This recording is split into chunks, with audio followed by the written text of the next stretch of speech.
Grabe, pinagtatawanan na naman. May sagot na po si BBM sa tanong kung anong solusyon ng gobyerno sa pagtaas ng fuel. Sa videong to, umabot po ng 22,000 ang nag-react. Halos mag 23,000 na po yan. Pero ang tumawa, mahigit 19,000. May 20,000 na ang tumawa dyan sa videong yan. Ano ba kasi yung paliwanag ni Dunyor sa videong to na kung saan tawang-tawa na naman ang karamihan. Auntie Claire, back up naman.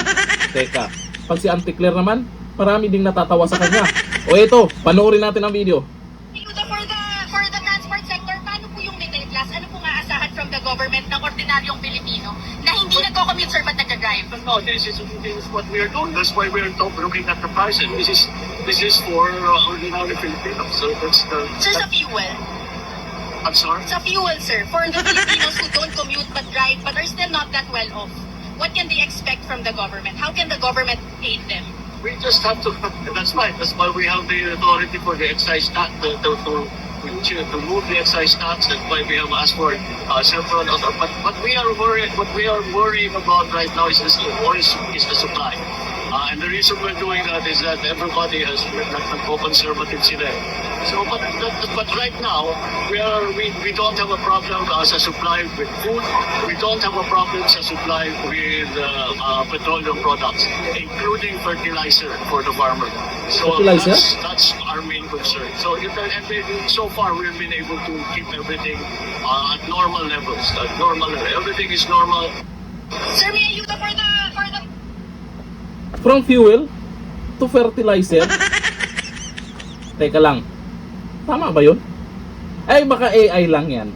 O baka yung video na isinare po ni Attorney Rowena Guanzon, ay baka AI lang yan. Natawa na naman itong mga nakapanood sa videong yan dahil sa fertilizer na yan. Ewan ko lang kung nasagot ng maayos ha. Kung nasagot ng maayos ang ni BBM ang katanungan. Sa bagay, mukhang naintindihan naman. Pero, kumbaga sa daanan, lubak-lubak ba? Hindi dire-diretso ba? Kaya may mga nag-comment dyan. Mas maganda o mas magaling para magpaliwanag yung gasoline boy na nag-viral. Diba? Eh baka ano lang kasi talaga yan. Baka AI lang talaga yan. Opo, AI lang yan. Kasi sa mga nag-comment sa videong yan, eto ha, sa mga nag-comment, alamin po natin bakit maraming tawang-tawa na naman sa video ni BBM. Sabi ni John Oliver Torres, everything is normal maliban sa'yo. Opo, nag-viral din po yung sinasabing normal. Pero sa nangyayari na umabot na ng mahigit 100 yung fuel tapos normal lang daw.